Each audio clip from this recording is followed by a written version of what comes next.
안녕하세요. 교과교재 연구 및 지도법 멘티민터를 발표하게 된 김경진입니다. 발표 순서는 첫 번째로는 프로그램 소개, 멘티민터란 무엇인지 알아봅니다. 두 번째로는 멘티민터의 사용법 및 활용법을 알아봅니다. 멘티민터 프레젠테이션 개설 방법과 프레젠테이션 참여 방법, 그리고 멘티민터를 활용한 다양한 유형별 프레젠테이션 이용 방법을 알아볼 것입니다. 세 번째로는 다양한 수업 적용을 알아볼 것입니다.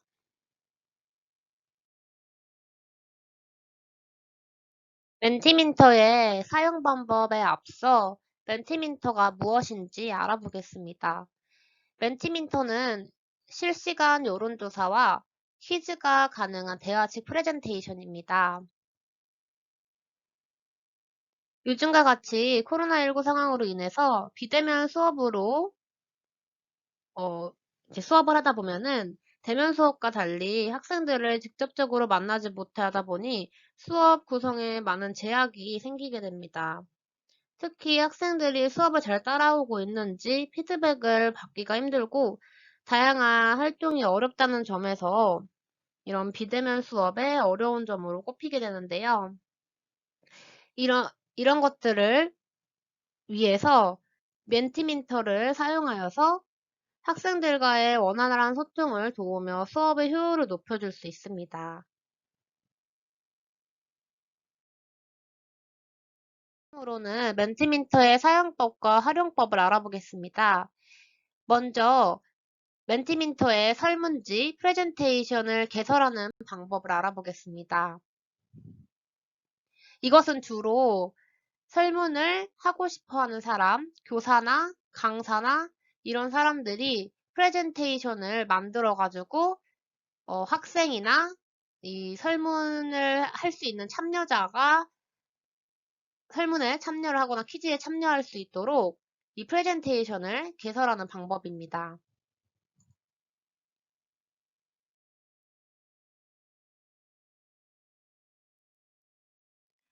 먼저 인터넷 멘티민터를 검색해서 접속을 해줍니다.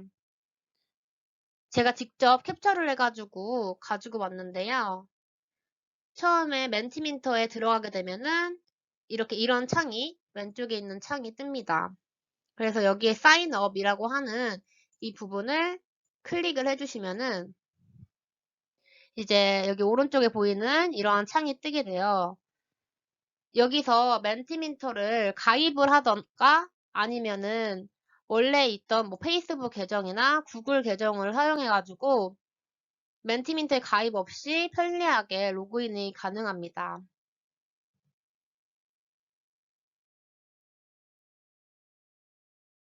이제 그렇게 해서 로그인을 해서 들어가게 되면은 이러한 창이 뜨는데요. 여기 보이시는 New Presentation이라고 하는 거를 누르시게 되면은 새 프레젠테이션을 만들 수가 있습니다.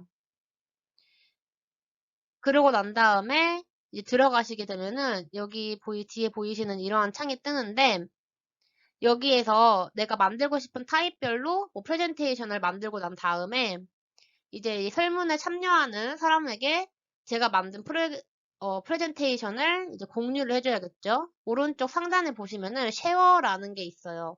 이거를 누르시면은 이렇게 뜨게 되는데 여기에 코드를 그 참여자한테 직접 줘가지고 코드를 쳐가지고 들어오게 하던가 아니면은 링크를 복사할 수 있어요. 이 링크를 복사를 해가지고 그 참여자한테 보내주던가 아니면은 이 QR코드를 복사를 해서 보내주게 되면은 QR코드를 그 참여자가 찍어가지고 들어올 수 있게 되겠죠.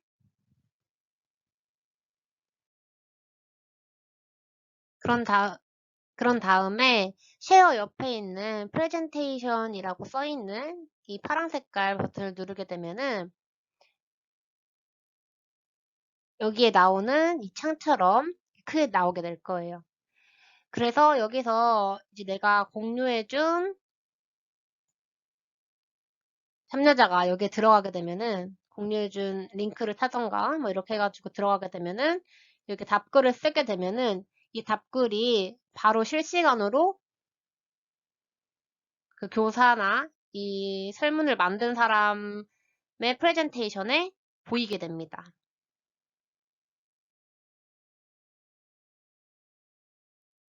그 다음으로는 이제 설문에 참여를 하는 방법인데요. 이거는 주로 이제 참여자나 학생이나 뭐 이거를 들으려고 하는 수강생이나 뭐 이런 사람들이 되겠죠?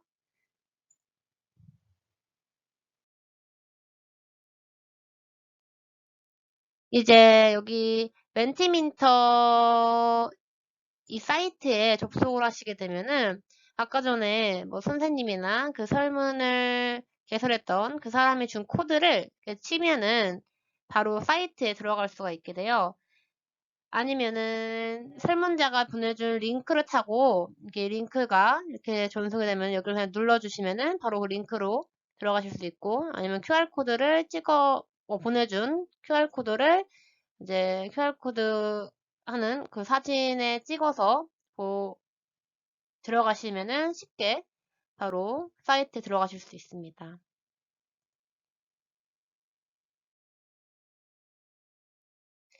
네, 그런 다음에 아까 보신 것과 같이 질문의 의견을 작성해 주시고 이제 제출하기 서브미트를 눌러 주시면은 바로 제출이 됩니다.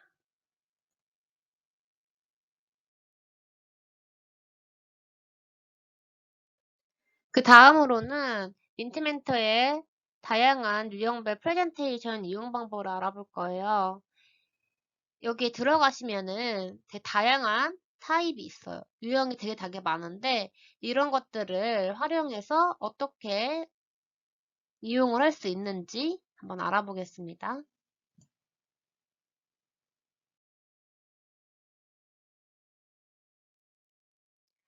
먼저 컨텐트 슬라이드에 있는 이미지 활용법을 알아볼 건데요. 파워포인트처럼 이렇게 프레젠테이션을 만들 수가 있어가지고 되게 좋은 것 같더라고요. 그래서 여기 이거를 이미지를 클릭을 해주시면은 여기에 제목을 쓸 수 있는 란이 있어요. 여기다가 내가 하고 싶은 주제에 제목을 쓰시면 되고, 그리고 그 밑에 이미지라고 하는 게 있거든요. 이거를 누르시면은 자신의 파일로 저장된 사진을 여기에 넣을 수도 있고, 여기 부분에 넣을 수도 있고, 아니면 민티멘토에 저장된 사진 찾기 기능이 있거든요. 이거를 여기서 검색을 하셔가지고 이미지를 넣을 수도 있어요. 되게 이렇게 들어가 보니까 되게 다양한 사진이 많이 나오더라고요. 근데 다만 영어로 검색을 해야지 이 사진이 나와요. 이제 그런 다음에, 진짜 파워포인트처럼 슬라이드를 추가로 이제 할 수가 있어요. 그래서 여기 왼쪽 상단에 보이시는 Add 슬라이드라고 하는 이 부분을 클릭을 해주시면은 슬라이드를 추가를 할 수도 있어요. 이제 제가 이제 함께 이 수업을 할 때 학생들의 반응도 실시간으로 이제 볼 수도 있는 이런 칸도 있거든요. 이런 것도 활용해도 괜찮으실 것 같아요.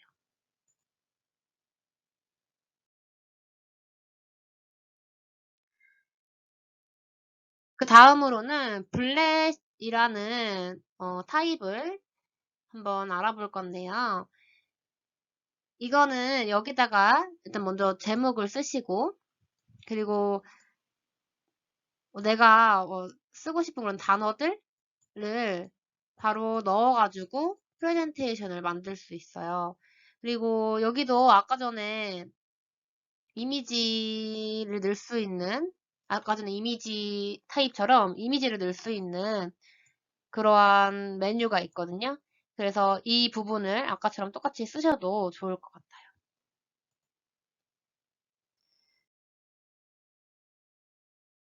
그 다음으로는 월드 클라우드라는 타입을 설명해 드리겠습니다. 월드 클라우드는 많은 타입 중에서 가장 인기 있는, 멘티민트에서 가장 인기 있는 타입이라고 해요. 이 월드 클라우드 타입은 실시간으로 학생들의 생각을 모을 수 있어요. 이것을 이제 클릭을 해서 들어가면은 여기다가 내가 원하는 이제 질문을 쓸 수가 있고, 그리고 여기 밑에 보시면은 entries per participant라고 써 있는데 참가자 수를 정할 수가 있어요. 그런 다음에 엑스트라에서 답글의 수를 여러 개 남길 수 있도록 하는 그런 옵션이 있거든요.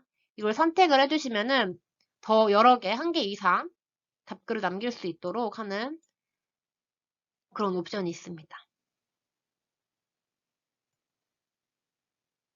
그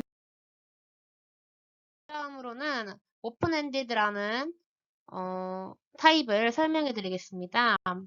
이거는 질문에 따른 서술식 답변을 할 수가 있는 거예요. 그래서 여기 유형이 3개가 있는데 이 3가지 형태 중에서 고를 수 있으세요. 그래서 자기가 보고 난 다음에 이게 좀 괜찮다, 저것도 괜찮다 하고 하는 그런 유형을 고르시면 되고요. 여기 위에다가는 그 원하는 그 프레젠테이션의 질문을 적으시면 될 것 같습니다.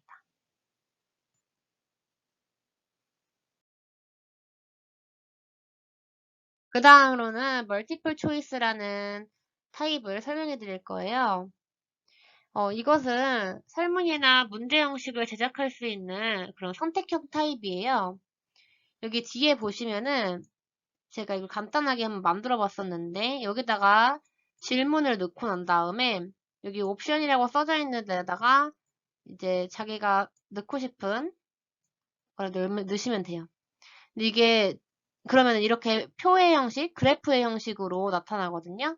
이게 좋은 게 여기다가 사진을 또 입력을 해가지고 삽입을 할 수가 있더라고요. 그래서 좀 좀 어린 연령의 아이들에게는 이런 사진 이미지와 함께 보여주는 것도 굉장히 좋을 것 같다는 생각이 들더라고요.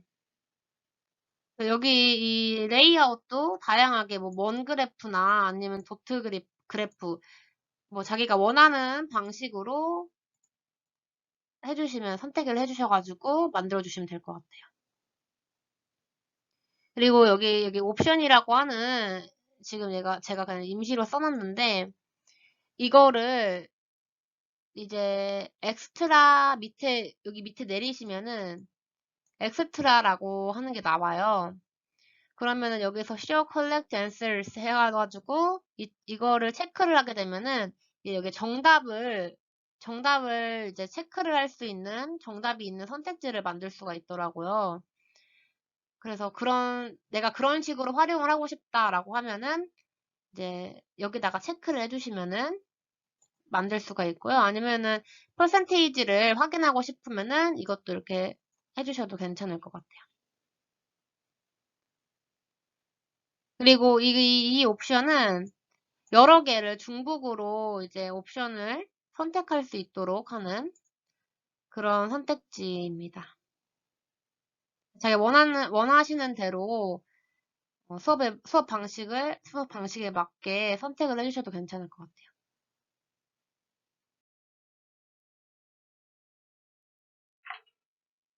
그 다음으로는 Q&A 타입입니다. Q&A 타입은 질문을 바로 할 수 없는 상황에서 유용하게 사용이 될 수 있어요.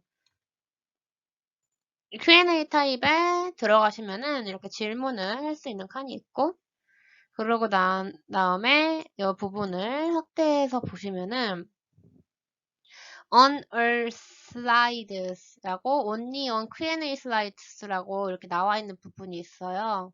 이제 on all slides는 모든 슬라이드에서 질문을 할 수 있게 할 것인지 이제 그렇게 할 것이다 라고 하면은 여기에 선택을 해주시면 되겠죠. 그리고 only on Q&A slides에는 이 Q&A 이 프레젠테이션 창에서만 이제 질문을 허용할 것인지 선택을 할 수가 있어요. 그리고 여기 allow audience to see each other's question이라고 나와 있는 이 부분을 이제 클릭을 하게 되면은 이거를 다른 사람이 내가 한 질문을 볼 수 있게 할 것인지 아니면은 비공개로 이제 보지 못하게 할 것인지에 대해서 선택을 하실 수가 있거든요. 이제 그런 것들을 자기가 프레젠테이션 만드시면서 참고해서 이렇게 사용해 주시면 좋을 것 같아요.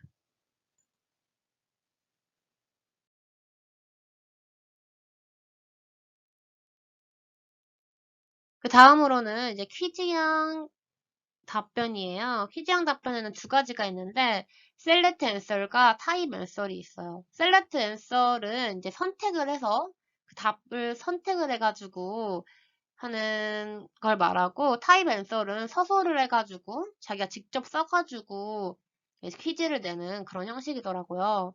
먼저 셀렉트 앤서부터 보시면은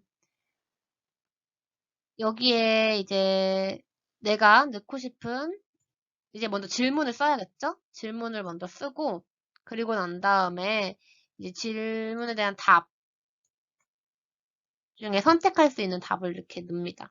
그래서 내가 이 질문의 답은 고양이야. 이렇게 하면 고양이를 체크해서 해주시면 돼요. 여기 엑스트라스라고 나와 있는 이 부분을 보면은 시간을 이 질문에 대한 답에 대한 이 질문의 답에 대한 시간을 설정하실 수 있어요.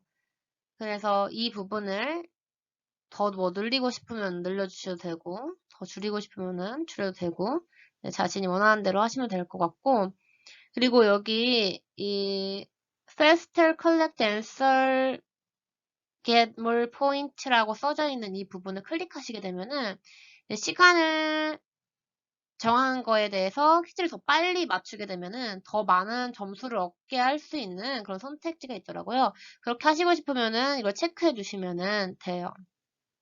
그리고 이 퀴즈에 대해서 더 재밌게 만들기 위해서 노래를 삽입을 할 수도 있어요. 노래를 자기가 원하시는 거를 찾아가지고 이제 삽입을 해도 좋을 것 같아요. 타입 앤서를 보시면은 이거는 서술형 답을 쓰는 것이라고 했잖아요. 그래서 먼저 질문을 이렇게 해주시고 이거에 대한 정답을 한 개 써주세요. 정답을 한 개 써주시고 그리고 난 다음에 이건 서술식이니까 사실 그거에 대한 유사 답안이 있을 수 있잖아요. 뭐 고양이라고 했으면은 야옹이라고 할 수도 있고 요아의 경우는 그럴 수 있기 때문에 이 정답으로 인정을 해줄 수 있는 그런 유사 답안도 몇 개 적을 수 있는 게 있더라고요. 이런 것도 적어주시면 좋을 것 같아요. 퀴즈형 타입은 이제 정답에 따라서 점수가 부여가 돼요. 그래서 게임이나 단체로 할 수 있는 게임의 형태로도 수업이 가능할 것 같다는 생각이 들었어요. 근데 좀, 이 서술형 답을 쓰는 이 타입 앤서 같은 경우에는 조금, 어린 연령은 어렵지 않을까 수업을 하는데, 그런 생각이 듭니다.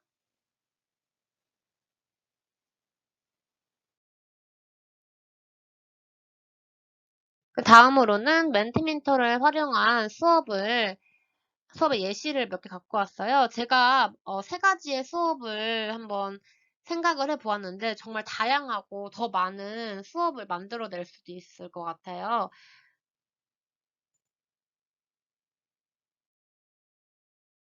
먼저 저는 우리 반 규칙 정하기라는 수업을 준비를 해봤는데 저는 월드 클라우드를 사용을 해가지고 실시간으로 유아들과 함께 의견을 모으기를 해가지고 우리 반 규칙을 정하는 것도 재밌겠다는 생각을 했어요. 그래서 이제 교사는 질문 제목을 적고 난 다음에 이렇게 여기로 이렇게 삽입이 되겠죠. 그리고 이제 링크를 유아에게 공유를 해줍니다. 네, 그 링크를 유아가 받게 되면은 유아에게는 이 모습이 보이게 되는데 여기다가 나는 뭐 어떤 규칙이 있었으면 좋겠어 라고 할 때 이런 자기들만의 생각을 적을 수 있는 답 칸이 있어요. 여기다가 이제 질문에 답변을 달아주고 그리고 서브미트라고 하는 이 부분을 눌러서 제출을 하게 되면은 바로 유아가 이렇게 제출을 한 동시에 교사에게 유아가 쓴 답글을 실시간으로 볼 수가 있게 되더라고요. 그래서 이런 프로그램을 한번 하고 그리고 난 다음에는 이제 블렛을 사용을 해서 실시간으로 프레젠테이션을 바로 만들어서 유아들과 함께 보는 거예요. 이 모인 슬라이드를 정리를 해가지고 아까 전에 그 규칙을 먼저 정한 다음에 교사가 바로 애드 슬라이드를 해서 슬라이드를 추가를 해서 그 실시간으로 모인 그 의견을 한꺼번에 이제 다시 적어서 보일 수 있도록 유아들에게 보일 수 있도록 해줍니다. 그래서 여기에다가 이미지도 넣을 수도 있으니까 이제 우리 반의 사진을 넣어도 좋을 것 같다는 생각을 했어요. 그래서 이렇게 적고 난 다음에 유아들의 반응도 한번 살펴볼 수 있는 이런 시간을 가질 수도 있을 것 같아요. 이거는 대면으로 수업을 할 때보다는 비대면으로 수업을 해서 각자의 뭐 집에서 이런 얘기를 나눈다던가 이렇게 실시간으로 바로바로 규칙을 정하고 싶을 때 수업을 하고 싶을 때 활용을 해도 좋을 것 같다는 생각이 들더라고요. 그리고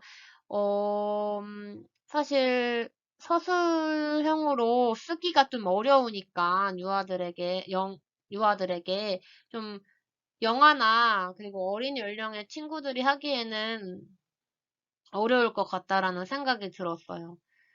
그래서 거의 뭐, 만 5세가 해야겠지만, 졸업을 앞둔, 진짜, 그런 유아들이 해야 될 것 같다는 생각이 들더라고요. 좀 어려울 수도 있을 것 같다라는 생각이 좀 들었습니다.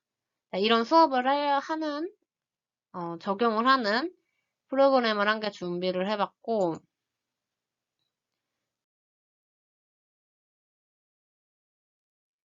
그 다음으로는 이제 멀티 초이스라는 타입을 선택을 해서 하는 수업을 한번 준비를 해봤어요.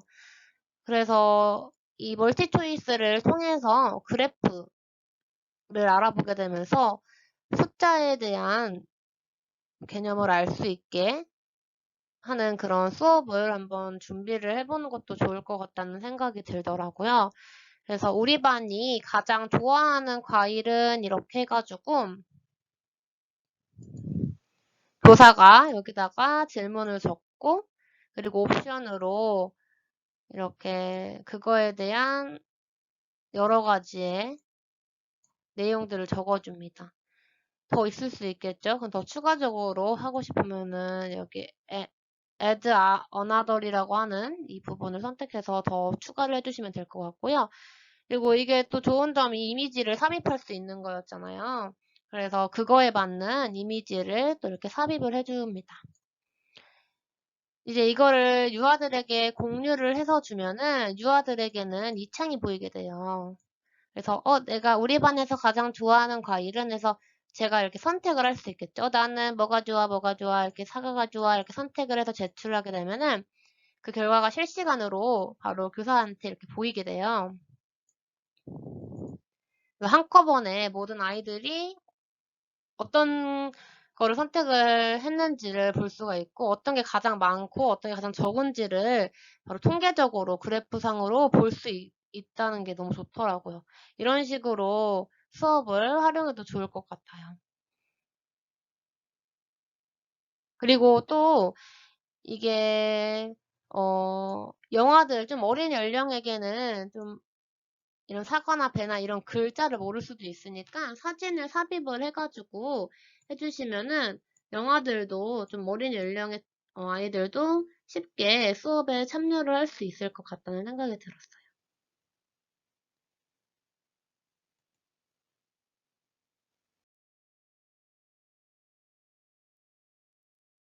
그 다음으로는 퀴즈 형식의 수업을 적용해 보도록 해보겠습니다. 퀴즈 형식은 셀렉트 앤서과 타입 앤서이 있다고 했죠. 저는 셀렉트 앤서를 선택을 해주었는데요. 타입 앤서는 좀 유아가 하기에, 영유아가 하기에 어려울 수도 있겠다는 생각이 좀 들었어요. 그래서 셀렉트 앤서를 선택을 해줬고, 여기다가 내가 하고 싶은 질문을 적고, 그거에 대한 내용을 써줍니다. 옵션을 이렇게 적용을 해서. 그래서 거기에 답을 제가 선택을 해주세요. 선택을 해주시고, 그리고 그거에 대한 질문에 유아가 답할 수 있는 시간을 설정을 해줍니다. 이제 그것을 프레젠테이션을 이렇게 다 만들고 난 다음에 유아에게 공유를 해주면은 유아에게는 이 창이 이렇게 보이게 돼요. 그래서 여기 중에서 겨울잠을 자는 동물이 아닌 것은 그래서 그냥 고를 수 있겠죠. 어떤 거다. 이렇게 딱 고르면은 고르자마자 동시에 교사에게는 이런 식으로 이제 보이게 돼요. 그리고 유아도 이제 유아도 뭐 정답입니다. 뭐 정답이 아닙니다. 이런 게 뜨더라고요.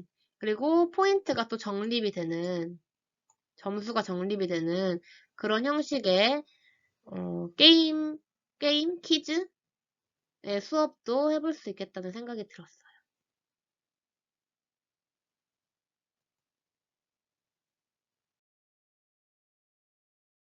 마지막으로 제가 멘티민터를 사용하면서 생각한 장단점을 말씀해 드리겠습니다. 장점은 일단 비대면의 수업의 활용도가 굉장히 높다고 생각이 들어요. 그리고 이게 비대면 수업의 단점일 수 있는 그런 부분들을 실시간으로 적용을 해주면서 굉장히 활용을 할 수 있는 부분이 많다고 생각이 들어요. 그리고 되게 색다른 수업을 할 수 있는 그런 도구로 사용을 할 수 있다고 생각합니다. 단점은 어린 연령이 사용하기에는 좀 어려움이 있을 수도 있겠다는 생각이 들었어요.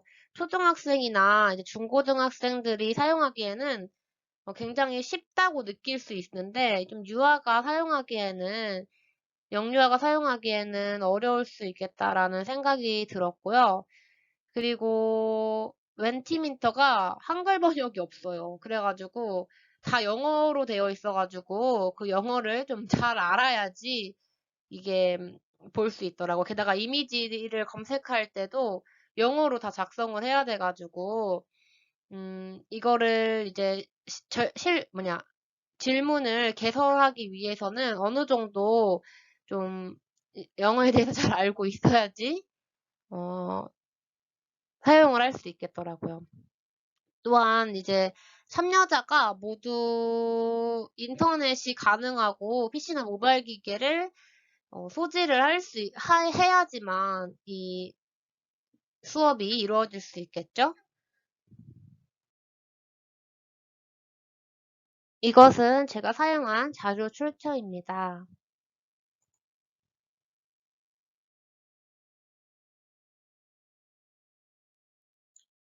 감사합니다.